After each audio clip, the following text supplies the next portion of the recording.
once you have. Great, thank you so much. Okay, all right.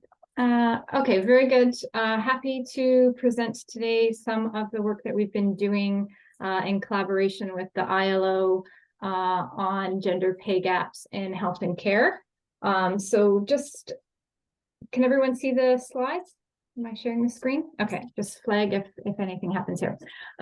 So essentially the premise of the work that we're doing here is that it's well understood and well known across the world that women earn less than men do. That's the premise behind gender pay gaps, which is a pervasive global phenomenon. Essentially what this suggests is that women's time is valued less than men's time is on the labor markets. And it's a concept that's fairly well understood in the aggregate and globally, but we understand a lot less about this when we're looking specifically at sectors and occupations within the sector. And even then in sectors that are highly feminized, we still don't really understand these kinds of gender inequalities that pervade and exist.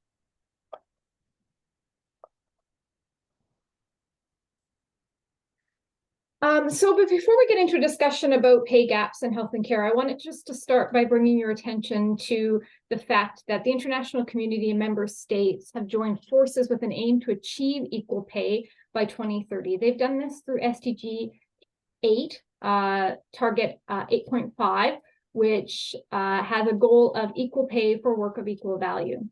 So we understand that in the aggregate, all countries, all member states who are targeting towards the SDGs should be targeting towards closing gender pay gaps and equal pay for work of equal value.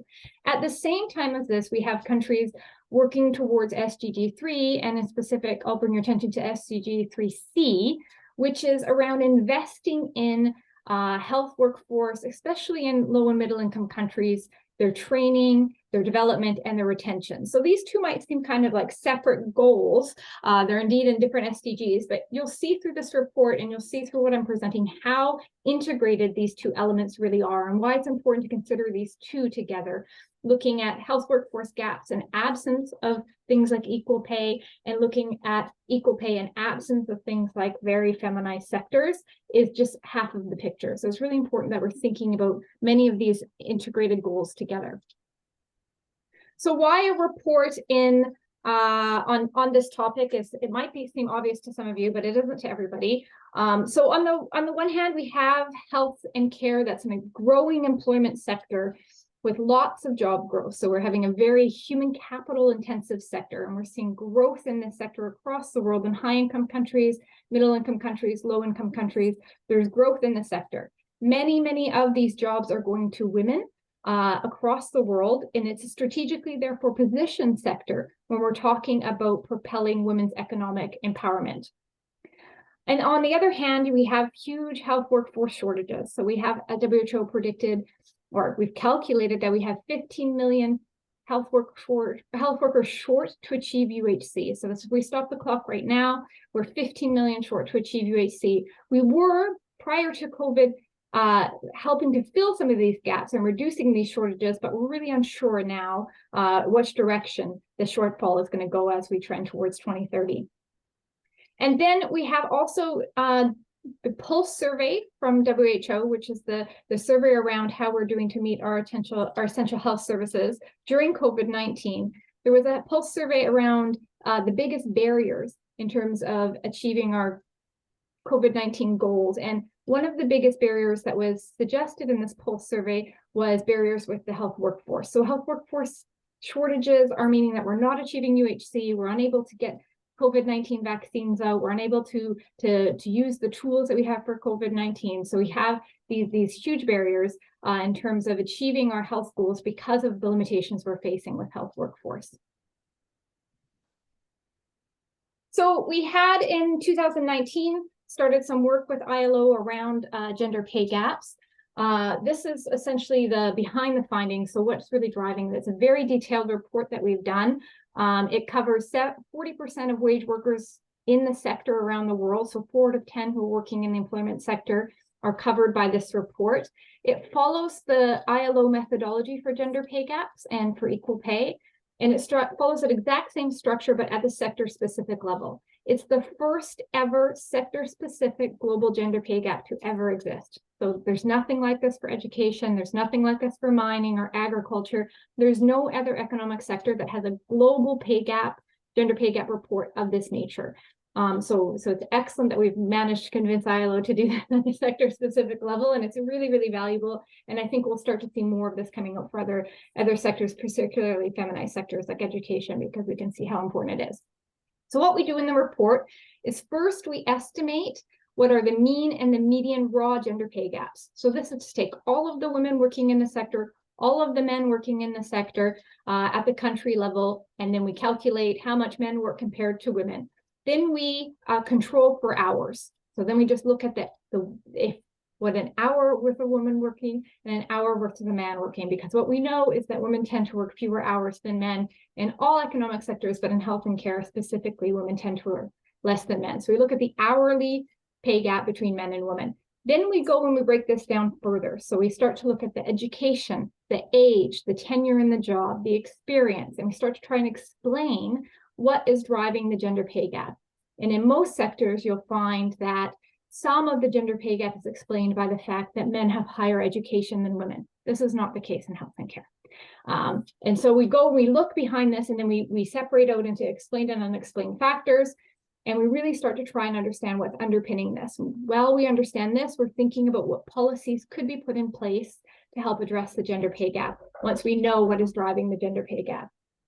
Then underneath this gender pay gap, we have an ability to look at what happened to employment in health and care through COVID-19.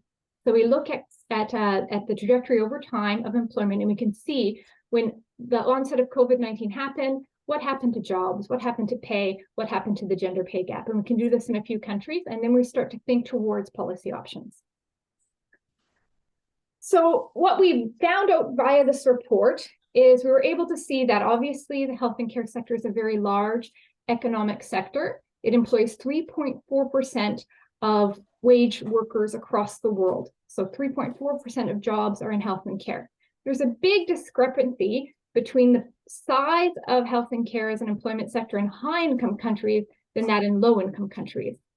So in high-income countries like US and Canada, across Europe, almost 10% of jobs are in health and care. So there's a huge portion of jobs that are in health and care. If we look at low-income countries, that's less than 1% of jobs is in health and care. So less than 1 in 100 of employees are actually in health and care. So there's a big difference in the size of this economic sector across countries. So this really signals the need to be investing more heavily in employment in low and middle income countries to ensure that this economic sector is brought up and the needs of populations are being met. The second thing that we see is that the sector is very highly feminized. This is something we've known for a while, but there's some nuances underneath this feminization that are important for us to really tease out, and we do that in this report. The first is that this idea of 67%, which comes down from 2015, which was 70%, is not equally distributed across countries. And I'll put up a quick slide after this one to show you that there's heterogeneity essentially in the distribution of the feminization of the workforce across the world, with Europe and some of the higher countries having close to 90% of health workers being women. And then in some other countries, there's countries where there's 15% of health workers who are women. So there's a big difference across the world. And we need to think about this when we're talking about the sector as well. The second thing that's important to note for a feminized sector is that investments in highly feminized sectors are often lower than we see investments in male-dominated sectors. So these sectors tend to be what we call undervalued sectors. This is true for health, but also for other feminized sectors. The third is that historically what we have seen is that feminized sectors suffer a lot more from austerity measures during crises. So we see that with the last financial crises, some of the sectors that were the hardest hit were those that were feminized sectors. So we're concerned about this as we're thinking towards some of the intersecting crises that are happening now and some of the measures that we see governments thinking about rolling as austerity is probably coming back to us.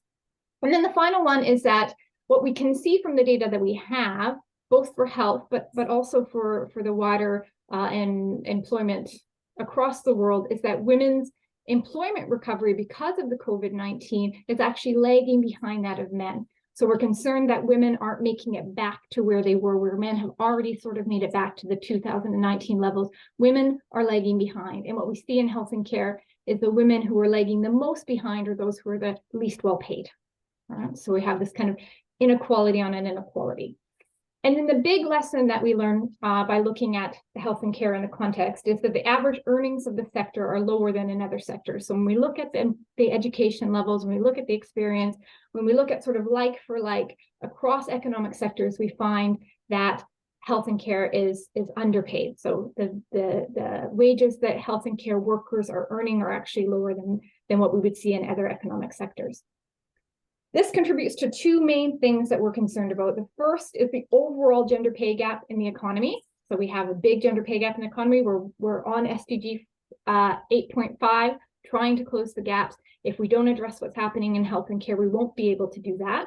And then the second one is we have these global shortages of health and care workers. How are we going to close these gaps if we have continuing inequalities in the sector that's worsening potentially the attractivity of this sector? So this is a slide I wanted to share because I think it's a really important slide. This shows the difference in the amount of feminization across the sector, across regions and income statuses. So we see, for example, that the European region, which is the center there, has 78% of health workers that are women, whereas if you look at the Eastern Mediterranean region, even in high-income countries in the Eastern Mediterranean region, it's under 50%. So 45, 42% of health workers are women. So we have diversity in the amount of the feminization. Often this tracks what we see as labor market participation for women. So countries where women are more participating in the paid labor market, we have higher levels. Where women are less, we have lower levels. This is often we're seeing, not always the case, but often is tracking. But it's important to note that it's not 70% everywhere. So just quickly, I'll go through kind of a lightning round of the key messages of the report. The first key message of the report is what I signaled earlier, which is that average earnings in the health and care sector are lower than that in other sectors, which is the case for other feminized sectors as well. But also what we found is that the gender pay gap in health and care sector is higher, larger than in other economic sectors, or the average in other economic sectors. So what we're calling this is sort of the double jeopardy of health and care. You're working in the health and care sector with your amount of education and your experience. You're earning probably less than you would if you were in another economic sector. And then if you're a woman within that sector, you're earning less than you would be if you were a man. So there's kind of a double jeopardy for women. More women are in the sector is valued less, plus you have a gender pay gap within the sector. The other important messages to come out of the report are that what we see is that the pay gaps are the highest at the top. So as we go up the wage distribution, we see the largest pay gaps at the top end. So for example, there are some countries where the top decile, or the top 10% of income earners that are men are earning double what women are earning. So the pay gaps are the highest up at that very top end of the scale. We also find that we can't explain the pay gaps in the sector by the normal attributes that we would expect to determine wage. So your age, your education, your sector. So you're working in the public or the private sector, your occupational category. We don't have the exact occupation name, but the category, or if you're technical, if you're a professional, we control for all of these, and these do not explain the pay gap in health and care. So that the pay gap in health and care is a pervasive gap that's not explained by what we would expect to explain. And it's so interesting in health and care that women in the sector have understood essentially that this is a sector that requires a large human capital investment for them to keep up with men, and they've almost overcompensated in terms of their education. So normally when we control for all of these factors, we can talk about the unexplained gender pay gap being a number that is part of the pay gap. When we look in health and care, what we actually see is we need to add an additional pay penalty on. because women are earning less, plus they have more education. So there's an additive effect once we start controlling like for like in health and care, and that's really, really unique. Not something that ILO had been expecting to see. And then the final thing is that we were able to look at this data over time. And in certain countries, we had data for Canada and Mexico and the US. And what we can see is that, well, what we can see is that the proportion of men has increased in health and care over the past 6 years. So the last time we looked, it was 70% of the health workforce being women. Now we see this is coming down to 67% of the health workforce being women. A lot of this entry by men into the workforce is happening in the higher income settings. It's very interesting. We've seen that the gender pay gap has persisted over the last 2 decades for the countries that we have the data available for. So we don't see the pay gap closing over time. In countries, it's very persistent. There's certain countries who have managed to have, like Luxembourg's an example, Canada's pay gap is closing, who've managed to have some progress, but these countries are often those where the pay gap was an education gap, essentially, and women are now educated to the level of men and the pay gap is closing, but that unexplained portion is not budging. And we're seeing this continually happening across time. And then finally, as I alluded to before, that COVID-19 impacted those in health and care who have the lowest paid roles, and those tend to be mostly women in health and care. So what we've seen is that both in terms of wages, but also in terms of employment, having a job, it's this lower end of the scale that was most affected in health and care, and those tend to be women. Whereas men, it seems that they're already back to the 2019 level. They found their jobs again, and that even during the crises, it was them who lost fewer jobs than women. We've seen the composition of the labor market change a little bit through COVID-19. So we've seen more health professionals entering into certain high-income countries, and then fewer of the lower paid jobs re-entering. So the composition of the labor market has shifted a little bit as well. So 2 more slides and then I can open up for questions. So just wanted to say for a few points of what we think are really important, what policies we think are important, how we want to work with labor sectors and labor and finance to closing these gaps. So the first is that we know that we need to be investing in jobs. We want to ensure that we're investing in jobs that are called decent work. So jobs that have some social protection attached to them, jobs that are having good employment conditions, that have contracts that are more permanent.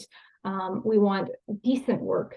And we want that these investments, and some of these are coming now from donors, that they apply a gender lens to them. So they're understanding, as you're investing into creating jobs, what are happening to those women in those jobs. Are you investing in community health worker programs, which are the lowest paid roles? And most of those are going to women and there's no career progression. Or are you investing in a way that women are going to be able to have a career and career growth? So what is the gender analysis that's going as part of these investments? We need better data. We need sector-specific data. We need occupation-specific data so that we continue to monitor these pay gaps over time, and that we're able to analyze better these pay gaps over time. And then we want to be transparent. So we know that pay transparency is really important in terms of closing gender pay gaps.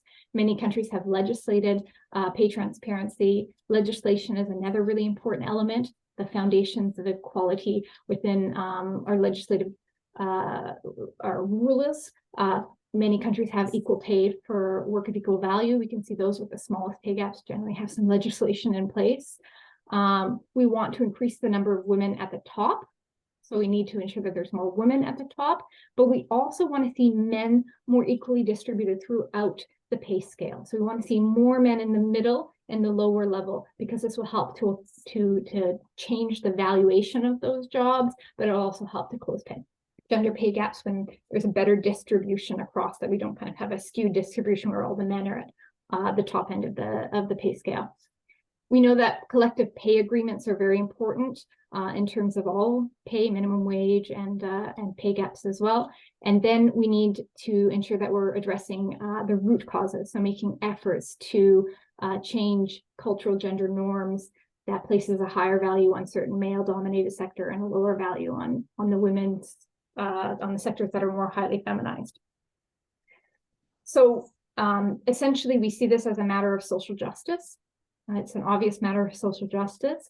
We think that human-centered recovery is important, that this would include an investment in social protections and decent work, in closing gender inequalities, and then reconsidering how we value women's work on the labor market and the relative importance of various different sectors. This is in line with the UN's Common Agenda, so measuring and valuing what matters most to societies, and then also that we want to be sure that we're making a sector that can be human-centered, that can be responsive, and that can meet these kind of growing needs that we're seeing across the world. So I'm going to stop there. I can see people are trying to enter the room, so I'll try and stop sharing and open it up for questions, and hopefully be able to let some people in here. Great. Thank you so much, Michelle. You can stop recording, and then if you can send me the recording afterwards, we can make it available for the rest of the group. Super.